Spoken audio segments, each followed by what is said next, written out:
ఎక్కడ ఏ పోలీస్ స్టేషన్లో న్యాయం జరగదు మేడం. ఈరోజు నేను రెడ్ హ్యాండెడ్ పట్టుకోకపోతే కోర్టులో ఈ సాక్ష్యం చెల్లుతుంది అంటారా? నేను నా నోటి మాటతో చెప్తే చెల్లుతుందా? చెల్లదు మేడం. నేను అమ్మాయిని లవ్ మ్యారేజ్ చేసుకున్నాను, నా పేరెంట్స్కి కూడా ఏమీ తెలీదు. నక్షత్ర పేరెంట్స్ ప్రతి విషయంలో పర్సనల్గా ఇన్వాల్వ్ అవుతున్నారు, అది నాకు నచ్చడం లేదు అనేది ఆయన వెర్షన్. మేడం అంటే కూతురు లైఫ్ ఒక అమ్మాయితో తిరుగుతున్నాడని నేను మా ఇంట్లో అమ్మ నాన్నకి చెప్పుకోకపోతే ఇంకెవరికి చెప్తాను మేడం? ఇంకెవరితో చెప్తాను మేడం?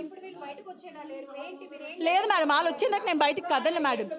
నేను కదలను, నేను చావనేం చేస్తాను. ఇక్కడ నేను పెట్రోల్ వేసుకుని తగలేడతాను, కానీ వాళ్ళు రాకుండా బయటకే వెళ్ళరాను మేడం. 4 సంవత్సరాలుగా నేను లేనంటే సార్, అందుకే ఈ అమ్మాయిని పెళ్లి చేసుకున్నాను. ఏంటి సార్ చెప్పండి సార్, ఏంటి సార్?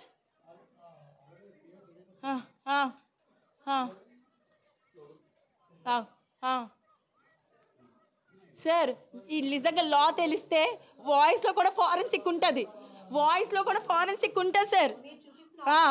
నేను తన వాయిస్ కాకపోతే నన్ను శిక్షించండి సార్. తన వాయిస్ కాకపోతే నన్ను శిక్షించండి, ఫారెన్సిక్ తీసుకెళ్ళండి. నిజంగా అది వాయిస్ తనది కాకపోతే ఫారెన్సిక్లో టెస్ట్ చేయించండి సార్. అది కూడా ఉంది, వాయిస్ రికార్డ్లో కూడా అది ఫారెన్సిక్ ఉంటుంది సార్, ఉంటుంది సార్. అది సార్ ఆడొక పెద్ద కామందుడు సార్, ఆడికి అమ్మాయిలు కావాలి, రోజుకు వర్జిన్ కావాలని భార్యతో నాతోనే చెప్పాడు సార్. రోజుకు ఒక వర్జిన్ కావాలంటే సార్ ఎక్కడి నుంచి తీసుకొస్తారు సార్? పిల్లలు ఎక్కడి నుంచి పట్టుకొస్తారు సార్? సార్ ఎవరికి బరువులు తీసుకోవాలని ఉండదు సార్. లేదు సార్, వాడికి డేటింగ్స్ యాప్ అని పబ్జి అని ఫ్రీ యాప్స్లో పడి నన్ను నా పిల్లని వదిలేసారు సార్. నా పాపకి మొన్న రీసెంట్గా మెడికవర్లో ఐసీయూలో పెట్టాం సార్, సీరియస్ అయిందని కాల్ చేస్తే కనీసం రాలేదు సార్. ఏం చేయమంటారు చెప్పండి సార్? మీరే ఇంత నీచు నేను చేయాలి చెప్పండి? వాయిస్ తంది కాకపోతే ఫోరెన్సిక్ నేను ఇస్తాను సార్, దీన్ని ఎక్కడి దగ్గర తీసుకెళ్తాను. సుప్రీంకోర్టు ఇచ్చింది కదా సార్ అడల్టరీ లీగల్, నేను చెప్తున్నాడు అదే కదా.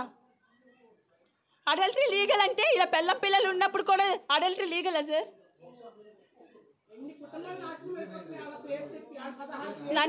నన్ను మ్యారేజ్ చేసుకున్నాడు, నన్ను ఎలా మ్యారేజ్ చేసుకుంటాడు సార్?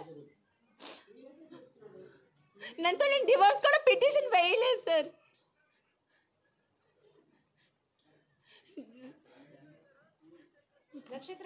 దిశాలో వేసాను సార్, 2 years బ్యాక్ వేసాను. నాకు అమ్మాయి బయటికి రావాలి సార్.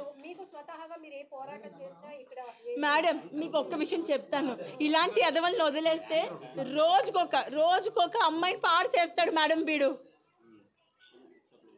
నాకు తెలియదు సార్, తెలుసు సార్. ఇవాళ అమ్మాయిని డైరెక్ట్గా చూడడం సార్, ఆ అమ్మాయి ఒక పొలిటీషియన్ కూతురు అంటే సార్. పోలీసులు కూడా మీరు చూస్తున్నారు, అతను తేజ్ బయటకు వచ్చి మాట్లాడేందుకు కూడా ఇష్టపడటం లేదు. లోపలికి వెళ్ళి ఆయన కూడా డోర్ లాక్ చేసుకున్నాడు. ఇక్కడ నక్షత్ర పోలీసుల్ని ఆశ్రయించింది, మీడియా వాళ్ళని కూడా ఆశ్రయించింది, మీడియా వాళ్ళని ఆశ్రయించింది. తర్వాత అతను లోపలికి వెళ్ళి డోర్ కూడా ఓపెన్ చేయడానికి ఇష్టపడటం లేదు. సో ఇక్కడ మీరు చూస్తున్నారు,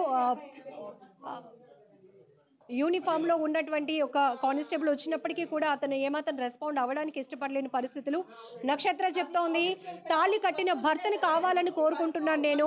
ఒకరితో పెళ్ళయింది, అతనికి ఆల్రెడీ పాప ఉందని తెలిసి కూడా మరొక అమ్మాయి నాకు పొలిటికల్ బ్యాక్గ్రౌండ్ ఉందని, లేకపోతే నాకు చాలా పెద్ద బ్యాక్గ్రౌండ్ నాదని చెప్తూ తనే నాకు కావాలంటూ ఆ అమ్మాయి ఇతనితో ఉండటం కూడా ఇక్కడ మనం చూస్తున్నాం. ఇది ఒక హౌస్ ఎన్విరాన్మెంట్ కూడా కనపడుతోంది. ఇక్కడైతే తేజ్ మాత్రం ఇది ఒక ఆఫీస్ అని, ఆఫీస్ పర్పస్లో అమ్మాయి వచ్చిందని చెప్పే ప్రయత్నం చేస్తున్నప్పటికీ కూడా నక్షత్ర చెప్తున్నట్టు ఆ అమ్మాయితో పాటు ఆ అమ్మాయిని మెయింటైన్ చేస్తూనే పెళ్లి కూడా చేసుకుని ఇక్కడ అపార్ట్మెంట్ తీసుకున్నాడు. అపార్ట్మెంట్లో ఉన్న ప్రతి ఒక్క ఎన్విరాన్మెంట్ కూడా ఒక ఫ్యామిలీ రన్ అవుతున్నట్టుగానే కనపడుతోంది. సో మొత్తానికి ఆ అమ్మాయి చెప్తోంది, పోలీసులు దిశని కూడా నేను అప్రోచ్ అయ్యాను, అక్కడ కూడా నాకు న్యాయం జరగలేదు. మరొక వైపు ఇది కోర్టులో కేసు నడుస్తోంది కాబట్టి అనే ఒక మాట చెప్పి స్కిప్ అయ్యే ప్రయత్నం చేస్తున్నాడు తేజ్. బట్ నక్షత్ర మాత్రం ఈ చిన్న పాపను పట్టుకొని అలాగే తన మదర్తో కలిసి కూడా ఇక్కడ తన భర్త ఉంటున్నటువంటి వేరొక అమ్మాయితో ఉంటున్నటువంటి అపార్ట్మెంట్కి వచ్చి ఇక్కడైతే అమ్మాయి తన నిరసన వ్యక్తం చేస్తోంది. ఖచ్చితంగా వాళ్ళు బయటికి వచ్చే వరకు నాతో పాటు వాళ్ళు కూడా ఎవరైతే అమ్మాయితో తన భర్త ఉంటున్నాడో ఇద్దరూ కలిసి స్టేషన్కి వచ్చే వరకు ఇక్కడి నుంచి ఒక్క ఇంచు కూడా కదలను అని తెగేసి చెప్తోంది. అమ్మాయి తీవ్ర కన్నీటి పర్యంతం అవుతోంది. ఎందుకంటే ఇంత అన్యాయం చేస్తారా, ఇప్పటి వరకు నా ఫ్యామిలీ గౌరవం పోతుంది అనే భయంతో ఇక్కడ ఉండిపోయాను, కానీ ఇప్పుడు పరిస్థితులు తారుమారవుతున్నాయి, పరిస్థితులన్నీ లిమిట్ దాటిపోయిన పరిస్థితి కాబట్టి ఈరోజు నేను పోలీసుల సహాయం కోరుతున్నాను, మీడియా సహాయం కోరుతున్నాను అంటుంది బాధితురాలు నక్షత్ర.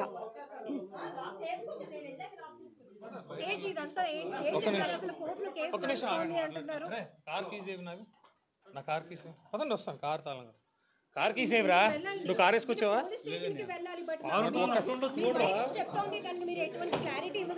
ఓకే సెకండ్ అండి I just speak to you car keys కావాలి This is the office అండి. This is the office.